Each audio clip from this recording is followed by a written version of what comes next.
let's look at a practicality around growing. So let's say we accept the fact that Jesus grew deliberately, grew on purpose. We can guess at some of the ways that Jesus may have grown, and we have some evidence for it. But what about us? How can we do that? And again, what I've tried to do here is root the idea of self-development in the Bible.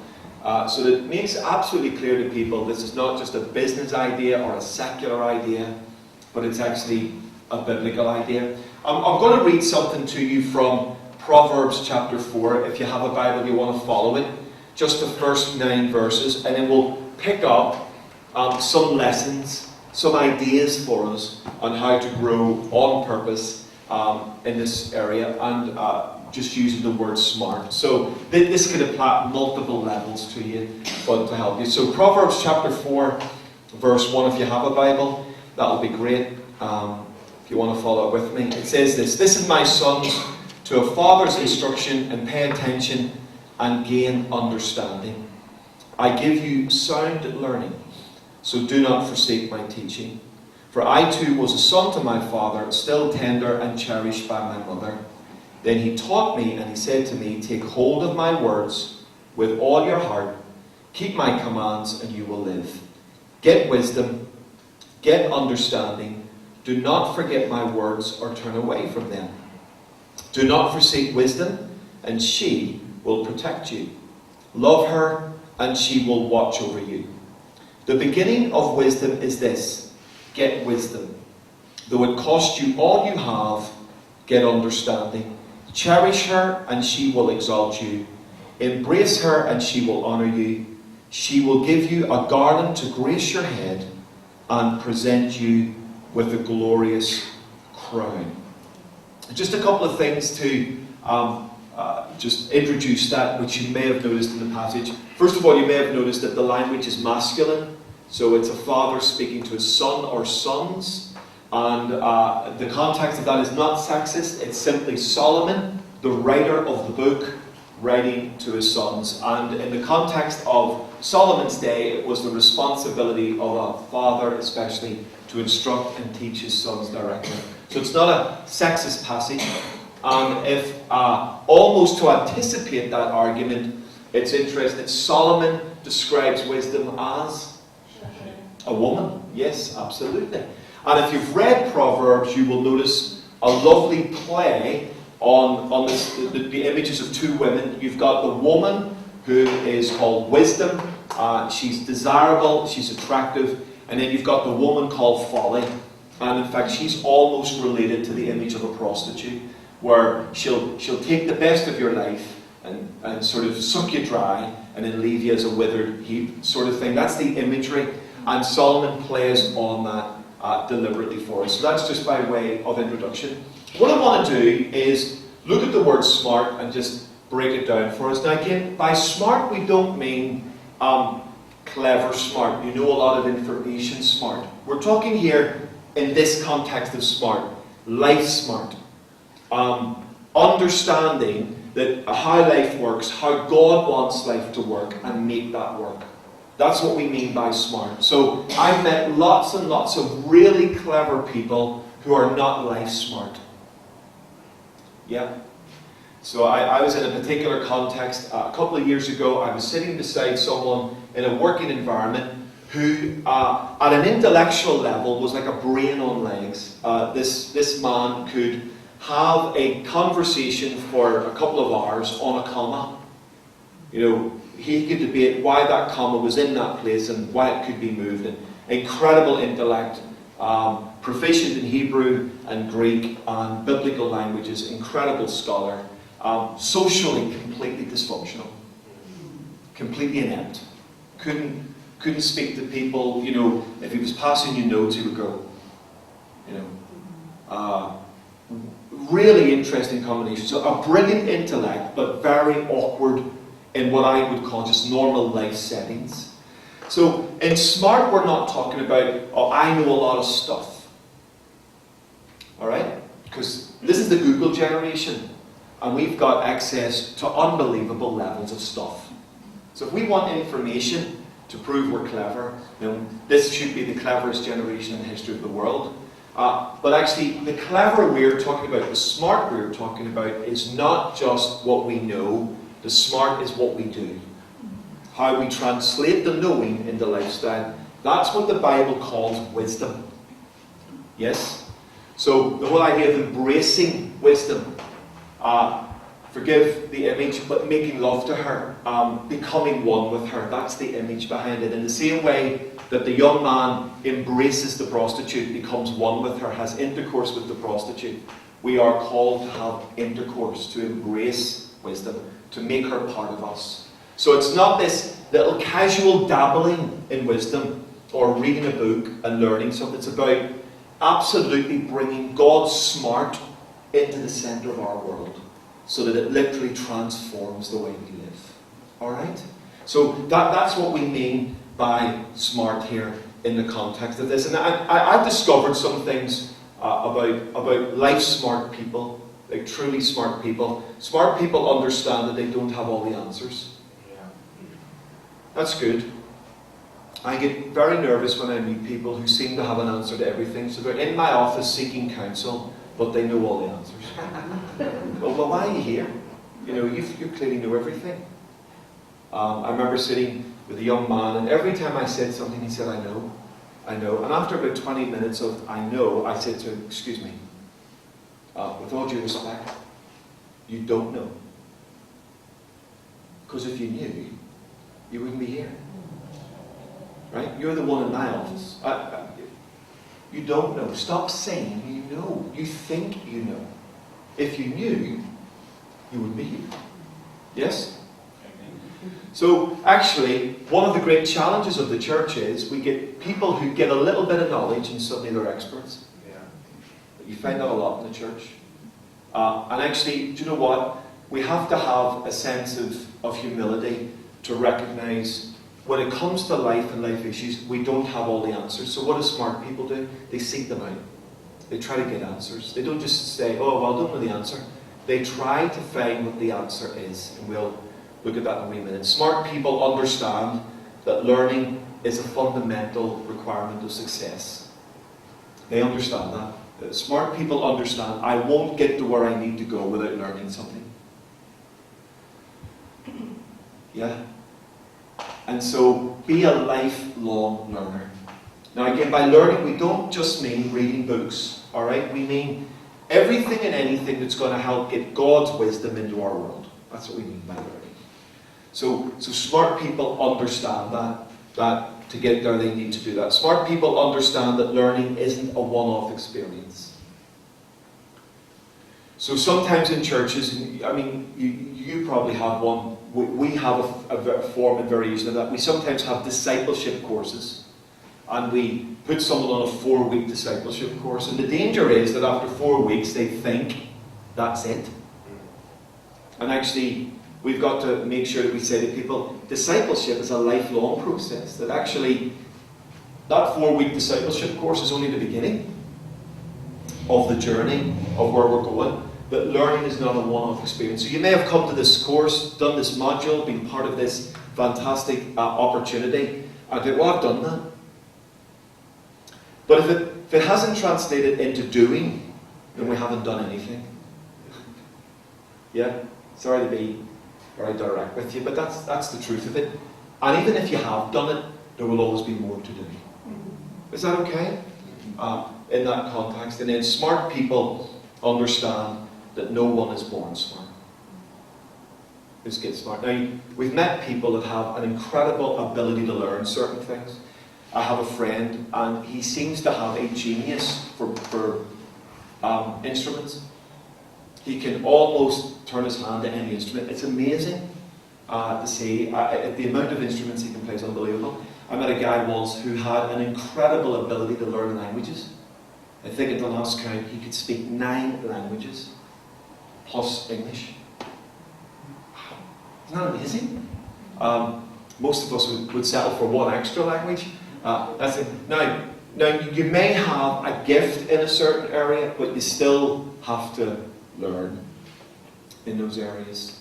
That's the thing. No matter how gifted we are, we still have to grow. And we still have to learn. So that's how we look at this at a practical level. Here's the first part of SMART. S stands for seek out smart people.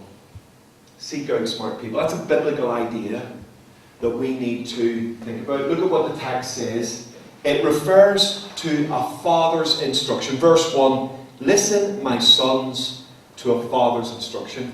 Now, the person giving them instruction is regarded biblically as one of the wisest men who ever lived.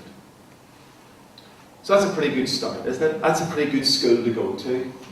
So the person's knee they're sitting on, or the feet that they're sitting at, is an incredibly smart person, in the sense that certainly at that stage of their life they're living well for God. Now Solomon makes some mistakes later in his life, but at this stage he's living smart for God. And there's a principle there for us in this idea: seek out a father's instruction. Now in the context of this passage, of course, it's referring here to the idea of a father, but it doesn't have to be a father in our context. It's pointing here to someone who knows what they're talking about. Seek out smart people. Literally the idea is don't lose the bonds. So the bonds that we're developing, don't cut them. Rather strengthen them. I think it was Mark Twain who said, when I was 14, I was embarrassed by how ignorant my father was. And then at 21, I was amazed at how much he had learned. And if you think about that, the person doing the learning wasn't his father, but was Twain. Yes? Now, it's that idea of recognizing there are, I'll use the word, fathers out there, mothers out there, smart people out there that we can go to. And one of the greatest things you can give yourself permission to do is seek out smart people on a particular issue of life that you're wanting to learn in. Yeah? A number of years ago I moved from PC to Apple, and it was a big move, because Apple does everything differently to PC. It's a very different operating system in terms of computers, and I was a wee bit nervous about it, but because of certain work I was doing, I made the leap. But I had a friend who was, even back then, a bit of an Apple expert, right? And he offered me sort of free lessons, and I just grabbed at that, and I went to his house on a number of evenings, and in a matter of a few hours he really got me up to speed. Now, I could have just fumbled around myself and thought, I can do it, I don't need any help. Or you go to an expert and say, what does that mean? How does that work? How do I do this? What do I need to get that? And he was able to show me stuff instantly and quickly in order to do that. Now, that's a humility that is common in all smart people. Truly smart people are not arrogant. Truly smart people are humble. Because they recognize they got smart because someone helped them to get smart. Great smart people understand they didn't get to where they got to on their own. And the danger of our world is that there's a high level of individualism that sort of says, I did it my way, I've achieved it, I've done it, I've got to where I've got on my own. No one gets to where they get to on their own. No one. No one. Now they might think they did, but they didn't. Somewhere in their story, there are people who helped them get there and help them achieve. Some of you who've read any of my books, I sometimes put in the introduction, the people around me make me look much better than I am. And that is the truth. I'm not trying to be super humble, I'm not trying to be clever, I'm telling you the truth. That actually, I look better in my world because of the people in my world who've helped me learn, who've helped me grow. And a long time ago, I made a decision, if I didn't know something, put my hand up and ask a question. That actually, if I was stuck, I would go to someone who could unstuck me. Yes? That if I was ignorant in an issue, that I would go to the person who was good at that issue. Now, can I just encourage that? I would encourage that in you. Don't be, can I say it? Don't be arrogant. Absolutely. Just pull your head in and actually recognize you don't have all the answers. You can't know everything, but there are lots of people around you who know the stuff you don't know, and who can help you work that stuff out, and learn that stuff, and grow in that stuff. And I genuinely, can I just say this, and you can take this whatever way you want, but I have no time for an attitude that won't learn. And I can usually tell within a few minutes of meeting someone whether they are a learner or they're trying to impress me. Yeah? It's a learning attitude will put us in a position of growth and development. So try and seek out smarter people. Who's smart with money in your world? You're struggling with money management? Well, go to someone who's smart with money. It's a good idea, isn't it? And so often in the world I grew up in, people who were poor would go to poor people for advice on money. It's daft, isn't it? Like, actually think about that. You're looking for advice on how to grow your children in God. Well, are there any models of that in your world? Are there any parents in your world who are serving God in ministry, who are also raising children successfully? Well, go and talk to them. How do you do that?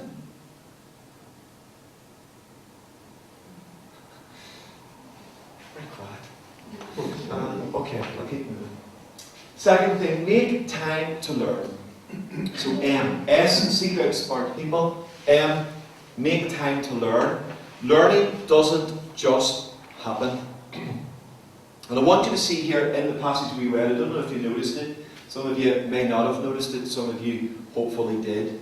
But in the passage, the word get in verses 5 to 7 is used 4 times. Get. It's a very, very strong word that's used in that context. It carries with it the idea of purchasing or buying wisdom. So it's like, me and you go out and we've got to have that thing. Got to have it. It's the thing to have. And so you get this idea of whatever you do, go out and purchase this. Get wisdom. And 4 times in verses 5 and 7, put them together, we are told to get it. In other words, make time for it, make room for it, position it in our lives. And when it comes to your development as a leader, the it will mean different things. For you, the it will mean one thing. For me, the it will mean another. But whatever the it is that's going to help us to get to the next stage, Solomon is saying, get it. Now, in this particular context, he's saying, get wisdom, get that smart from God, learning how to put God's smart into your world, but actually, go and get it. Go and get it. Pursue it. Chase it. Go after it. Make her yours. Hunt her down and get that wisdom. And that's really, really important for us to think about, because the most effective, can I say this? The most amazing gift you could give your church, or the most amazing gift you could give your family, or your work, or your business, is a sharp and dynamic you. The best you can be. Yes? So if it's a man, 9 days out of 10, I'm giving my children the best me, then we're going to be okay. With all my weaknesses and failures and shortcomings, we're going to, if they're getting the best of me 9 days out of 10 even, well, we're going to be okay. Yeah? If every time I turn up to Renewal Christian Centre, they're getting the best me they can get, then actually I can't do any more.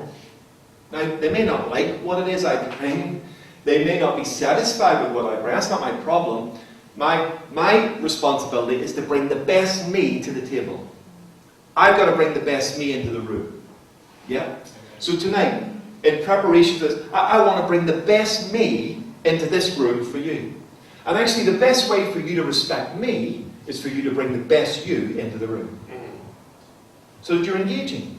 You've made all this time and effort to come and learn. Well, come into the room and bring the best of you to the room, to the moment, because in a few moments it'll be over and you'll go home. So that's the challenge of getting it, making room for it. positioning that it won't just happen. We've got to make it happen. Yes, and that's really the idea there. Then the third area is apply your learning to life. Now this is where Bible learning really separates off from other forms of learning. Bible learning is really not just about the accumulation of information. Oh, I know the Bible. I can recite John 3:16. Well, that's wonderful. And Joe and I grew up in a world where lots of people could quote the Bible. Just the shame was we weren't always living it. So, we used to go and knock on doors. As a young Christian in my church I grew up in the Shankill Road, we would knock on doors. This is absolutely true. There would be people that answered the door, don't go to church, not Christians, who would quote more of the Bible to us than we did. Because literally, if I was quoting the Bible and got it wrong as a youngster, they'd correct me. Wow. But here's the thing, it's not the knowledge of the Bible that God is impressed by. It's the doing of the knowledge that proves that we've truly engaged with this wisdom. And that's where smart comes. Smart is not about me knowing more information than you, or you being able to get one over on your friend at work because you know some stuff. As I say, this is the Google generation. Lots of people know stuff. As I'm preaching, sometimes young people in our church are Googling the quote. Check out if I got it right. That's the generation we live in. I could literally be called on the information I'm teaching on. They could be literally looking at Bible software on their iPad while I'm preaching to see if I've got the text right. That's the world we live in today. It's an amazing world of opportunity and learning. But we're not just talking about information. We're talking here about applying it. Now, let me say something. I hope this makes sense to you, but I believe this passionately. Nothing is truly taught in a biblical sense. Nothing is taught until something is learned, and nothing is learned until it's lived. Yeah. So it has to move from something you know to something you do. When the Bible teaches us this, when you truly do it, you really know it. All right? That's what it means by smart. So, Dawn and I have raised 3 children, and we've had various seasons with our children where they say they know stuff. I know I should tidy my room, but it's not tidy. Tidy it then. Yeah. But I know I should do it. So it's something in their head. They sort of know it's part of the framework of the house. But actually, they don't do it. Our youngest daughter, there was something in particular she was doing. It wasn't in the scheme of the universe. It wasn't that. It was. If I told you, you'd think, chill out, John. But in the context of what we were trying to help her to develop in, it was something she needed to get right. And so she just wasn't getting it. And she would keep doing this thing, and every time she did it, she'd say, "Oh, I'm sorry." But of course, as we try to point out to her, you're not really sorry. She keeps doing it. It's just an automatic response. It's like, sorry. It's like the word, just press the button, sorry. But the truth is, she wasn't really sorry.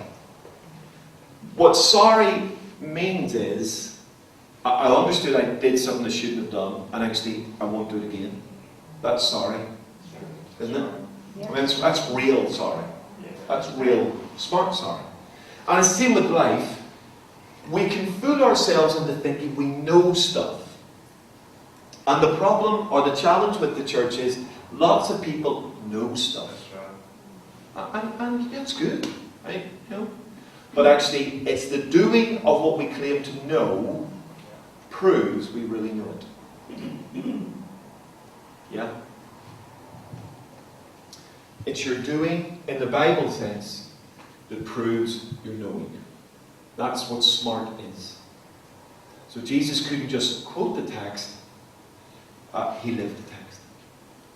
Yeah? Alright, then let's keep moving. You're doing great. R, resource yourself. And smart people understand that they need to resource themselves. Verse 7 in the passage says, "Wisdom is supreme, therefore get wisdom. though it cost you all you have. Get understanding? People go, amen. Yeah, right. Okay. Though it cost you all you have. Get it? Wow. That's an amazing statement. I love how the Message puts it. It says, above all and before all, do this. Get wisdom. Write this on the top of your list. I love that. So you're going shopping, it's top of the list. So above all and before all, get wisdom. And here's the thing, smart people understand that development will cost. It's just not cheap to grow. It costs you time. It costs you energy. It may cost you money. I dare not think what we have spent on books over our lifetime, Joe. But the money we've spent on books resourcing ourselves, books that I still have that sit in my library that are just incredible resources in growing me. I probably cannot calculate the amount of money I've spent in travelling to see smart people and have dinner with them, or have a coffee with them, or sit at their feet for a couple of hours and just suck them dry. I just can't imagine how much money I've spent on that over the years. Our family. We've literally encouraged our children to do that all of their lives and sent them to people to be resourced, even sent them to different parts of the world to be resourced and to grow and to invest in the areas they're passionate in. And when you start adding that up, it's a fair amount of cost, whether literally money or time or energy or resource, but it's costing you. And that's the thing about resourcing yourself. There is actually a cost to it. Above all and before all, do this, get wisdom. Write it on the top of your list. Now, it sounds lovely in the Bible, but smart literally moves that to a position of priority and says, we need to make this a priority in our lives.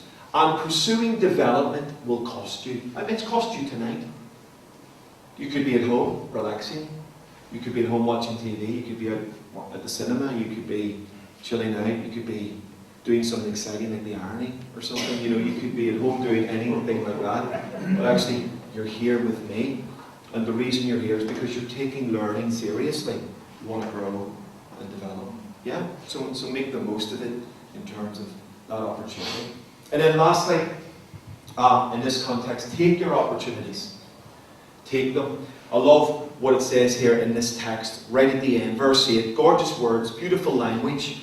Esteem her, wisdom, and she will exalt you. Embrace her, and she will honour you. Lift and elevate wisdom up. This is what it literally means. Lift her up, and she will make you tall. And what's really fascinating is that the passage we read begins and ends with the idea of listening. I don't know if you've noticed that. It starts with listen. It finishes with listen. The idea of paying attention to the wisdom that is around you. Listen, listen.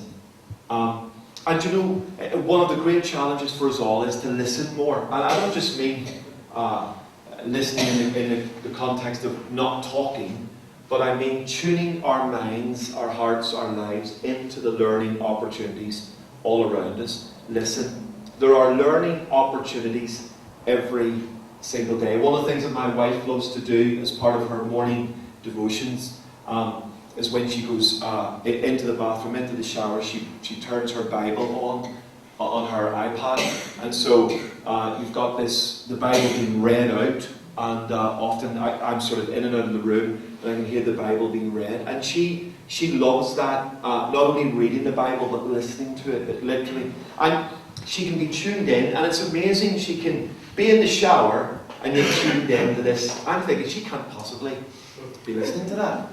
How could she hear that? And yet, it's amazing. She does. She tunes in. She just trained her mind to tune in. And the kids know, unless it's sort of really, really important, while that's on, just leave them along to it. Just having a moment listening to the Bible. So you get that sort of quite literally, but also generally just tune in. Listen. Learn to listen. And it's a great, great skill to be a part of. So that's the idea of smart in terms of this, that seek out smart people. Make time to learn. Apply your learning. Resource yourself. It won't be cheap or easy to do that. And then take the opportunities as we do. So we'll draw this to a conclusion. We're almost done. We'll be finished for 9 o'clock. I would encourage you as a leader, if you haven't already done so, to design what I call simply, maybe cheesily, for some of you, I call create an elephant plan. And you've probably heard a little saying, how do you eat an elephant? One bite at a time. Yes, you may not actually want to eat an elephant, but if you were going to eat an elephant, how would you do it? Well, you would do it one bite at a time. If you tried to swallow an elephant whole, it would kill you. And actually, here's what I've discovered. When lots of people try to engage in this area, they try to do too much too soon. They rush off. Oh, I've got to learn more. I've got to read more in the Bible. So what they do is they rush off and read 25 chapters of the Bible a day, and then sort of, binge on the Bible, and then run out of steam after 3 days. Or, well, I've got to get fit, so they join a gym, kill themselves for a month, and then never go back. Do you know what I mean? And we're all prone to do that. We get a good idea, and suddenly it's the best idea ever in the whole history of the world. And we're just off doing it. Okay? Now, that's great. What we've got to try and do is harness that enthusiasm into a simple, sustainable, easy, step-by-step plan. Because here's what I've discovered. It's the day-by-day plans that just work. It's not very sexy. And it's not very exciting. But it works. It just works. One foot in front of another will take you a long way in a year. You don't have to run. You don't have to sprint. You just have to put one foot in front of another. And every single day for the next 12 months, you put one foot in front of another, and you went in a straight line, you'd go a long way. You're not going very fast. I mean, imagine I just did that every single moment of every single day, if that was possible. I'd walk a long way in that time.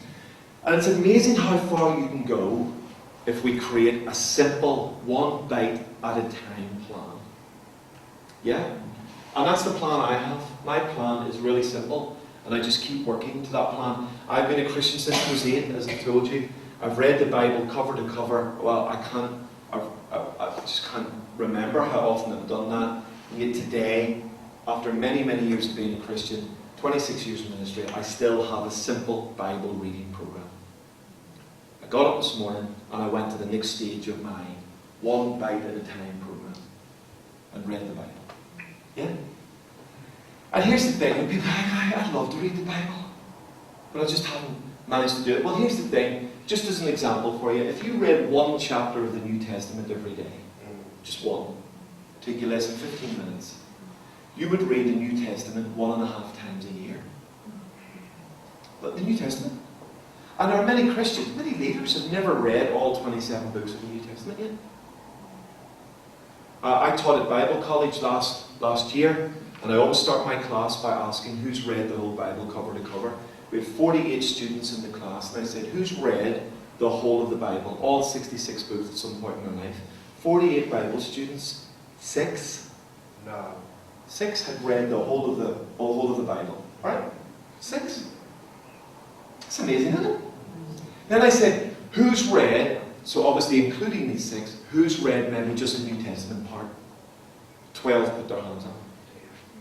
So 19 people out of a class of 48 Bible students had either read the New Testament part of the Bible or the whole Bible. Now, here's what that says to me. As I'm about to teach them the Gospel of Luke, I have to go, whoa, hold it. I need to stand a bit further back and take a step back and start a wee bit further back. Because some of the things I'm going to teach them, they may not even have the basic Bible knowledge to begin to understand. Alright? Now, I'm not saying that to make anybody feel guilty. I'm saying that the Bible is what Christians believe is the holiest book on earth. God's God-breathed book to us. And yet, many of us sort of go, oh, the Bible. Actually, an elephant plan will get you through the Bible. pretty quickly. If you wanted to read the whole of the Bible in a year, 4 chapters a day will do it. 4. So that's too much. 2 chapters will get you through in 2 years. Well, if you've never read it, 2 years, it's okay. You could do it, couldn't you? All right?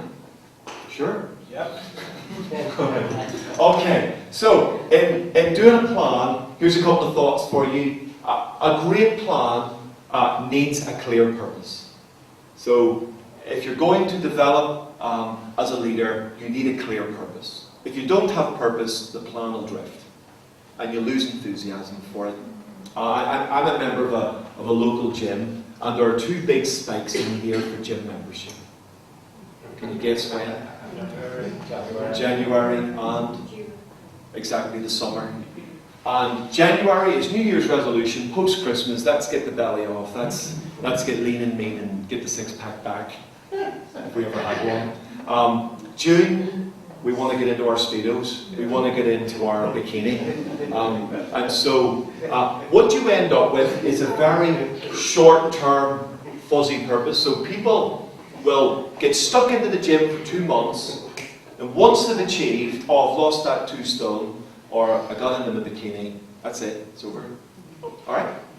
Now that's still a good idea that they're doing that, but actually, if they had a clear purpose of, actually the reason I want to go to the gym is just be healthy, that would be a better purpose, and that would keep them going to the gym, for example, every day or every week. Yes? See what I mean? Establish a clear purpose. If your purpose for growing is guilt, you won't do it. If your purpose for growing is because you're afraid the pastor's going to check up on you, you won't do it. You've got to want to grow, because when the lights go out, it's you. You're the one that drives the plan. So a clear purpose. Jesus had a clear purpose. Establish a clear purpose. Secondly, design a practical plan. And again, if you're not sure how to do this, get with someone who can do stuff and just, okay, let's put a plan together. Let's put, I have a number of young men that I'm working with in the church, and we have a 252 plan for them. And so the idea is, right, what area can you grow in wisdom? What area can you develop physically? What area can you grow in your spirituality? And what area can you grow in your relationships? And we just literally give them a target per month on each area. It's that simple. You know, just, okay, try that. See where we go. We encourage our staff to read 1 book a month. If you could read 1 book a month, it's 12 books a year. It's actually it's a lot of reading. Because that's not very much. But actually, it's sort of a lot and doable as well. So, 2 things about the plan. Number 1, it has to be attainable. Don't set a plan that is doomed to fail before you begin. You know, the bar is up here, and you've never jumped that high. Well, don't do that. Set the bar where you can actually get over it. Get used to getting over it. Get confidence. Feel good about yourself because you hit the targets. It's attainable. And then the more you attain that level, then the confidence will go up to go to the next level and push on a little bit more. So make the plan attainable, something you can get to every day. And also, secondly, make it sustainable. It's got to be something you can keep up. Yeah? So you just want to have a go at it. Yeah. Oh my goodness. But actually, you can do it every day or every week. It's a plan. So for some of us, for example, I've dealt with people when it comes to physicality. Instead of taking the bus to work, they can walk to work. That's it. So I say to them, right, walk to work 3 times a week. And for some of them, they can't either afford to go to the gym or they don't want to do physical exercise like that, but I could walk. I could walk to work 3 times a week. Suddenly now they've got 3 opportunities to exercise in a week. By doing something that they can just do without costing them any money or any hardship. But it's sustainable. That's something that if they wanted to do that every week, they could do it. You see what I mean? So, simple, attainable, sustainable. And then lastly, ensure a profitable process. What do I mean by that is that we need some level of understanding. Is it working? Alright? Is it working? So, and a couple of things that might help you with that. Number 1, set yourself some short-term targets. So if you're, let's go back to reading the Bible. If you're nervous about I'm not sure if I could read the Bible in a year. Well, okay, set yourself a target to read one chapter of the Bible for the next month. Yeah. So if you can do that, then you might be able to do it for 2 months, 3 months, 4 months. Before you know it, it'll be a year. Do you understand? So, short-term target. Have a go at something. This is something I'd love to do, something I'd love to try.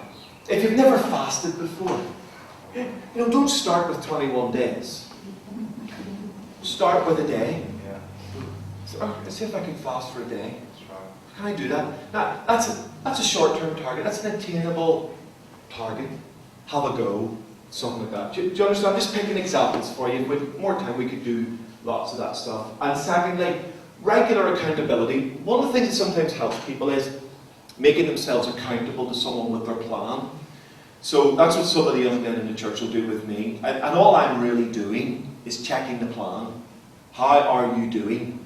Have you done what you said you would do last month? And sometimes they come back saying, not only did I do that, I did more. And sometimes they come back and go, I didn't do very well. And then we say, why? So why didn't it work? Why didn't you do that? Why? And sometimes there are perfectly good reasons, and sometimes they just admit, took my eye off the ball. And then we can do some teaching and instructing and helping on that. But regular accountability on how you're doing will help you with the plan. The simple truth as I conclude is this: that if Jesus grew, so can you.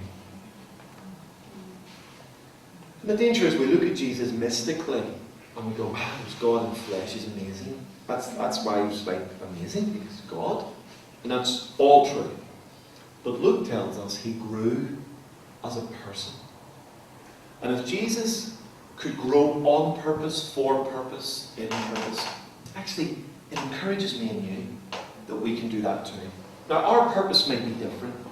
Your life will look different from his life, and your life will look different from my life. But the principles of growing on purpose are essentially the same for us all. And as leaders, I really want to encourage you to be committed to lifelong learning, to being smart, and to growing on purpose. Amen? Amen. God bless you. Thank you for listening so well.